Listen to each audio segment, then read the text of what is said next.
No more lockpicks. Get the infinite lockpick, or as it's actually called, the skeleton key. You have to be level 10, so if you're below level 10, I'm sorry, the infinite lockpick is just not for you yet. Shrine of Nocturnal right here north of Leyawind, down at the bottom part of the map. The fast travel down to Leyawind. Weebum Na's house. Right here. But what if the trolls eat it? Tidewater Cave. Let's go there. Alright, Tidewater Cave, here we go.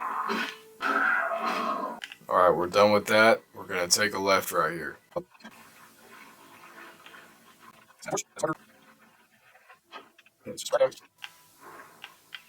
And it's right up there.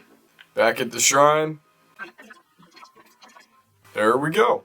And now we have the skeleton key.